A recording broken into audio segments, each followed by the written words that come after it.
নমস্কার বন্ধুরা, আজকে আমরা আলোচনা করব শিবরাত্রির ব্রতকথা।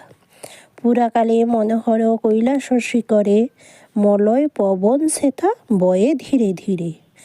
একদিন মহামায়া কহে তিলোচনে, কহ নাথ কোন ব্রতে মোক্ষ লাভ ফলে।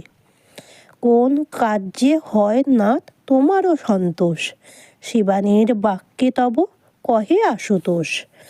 ফাল্গুন মাসে কৃষ্ণপক্ষে চতুর্দশী দিনে শিবরাত্রি সে রজনী গায় সর্বজনে। তিথির মাহাত্ম কই শূন্য শৈল সুতা, বারাণসী পুরী হয় সর্বগুণ জুতা।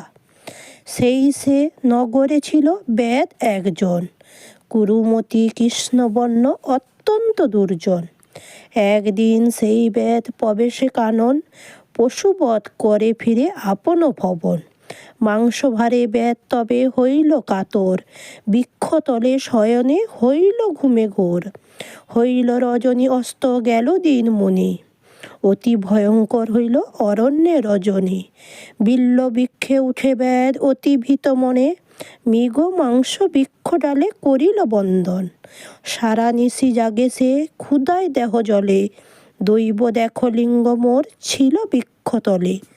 সেই রাত্রি হয় শুনো শিবরাত্রি তিথি, অনাহারে জাগে বেদ দুর্জন পাপমতি। বেদ দেহেও প্রপর্শনে নিশায় হিমবারি, বিল্লপত্র পড়ে কিছু লিঙ্গর উপরে।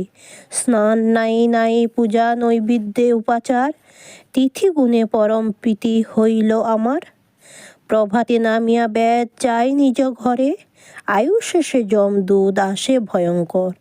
যম পাশে বাঁধি বেঁধে লয়ে যেতে চায়, শিবদূত আসি তবে বাধা দিল তাই। মমদূত পরাজিত করে যমদূতে, দূতসহ আসে যম মমর নিকটে। আমি কহি হই বেদ অতিশে দুর্জন, কিন্তু শিবরাত্রি ব্রত করেছে পালন। তাই যেন ধর্মরাজ এই ব্রতর ফলে পুণ্যবান হয়ে এলো কৈলাস অঞ্চলে। বিস্মিত হইয়া ধর্ম করিল বন্দন, দূতসহ ফিরে গেল আপন সদন। আনন্দিত হন দেবী শিবের বচনে, শিবরাত্রি ব্রত কথা শুনিয়া শ্রবণে। স্থান যেন পাই শিব শিবানীর পায়, শিবরাত্রি ব্রত কথা কালী কৃষ্ণ গায়। শিবরাত্রি ব্রতর দিন ভোর থেকে উঠে প্রাতঃস্নানটা সেরে নিবে, তারপর রাত্রিতে 4 বার 4 প্রহরে পুজো করবে, দুধের দ্বারা, দইয়ের দ্বারা, ঘির দ্বারা, মধুর দ্বারা। নমঃ শিবায় করে বন্ধুরা, ভক্তিটাই বড় জিনিস। অবশ্যই বন্ধুরা নমঃ শিবায়।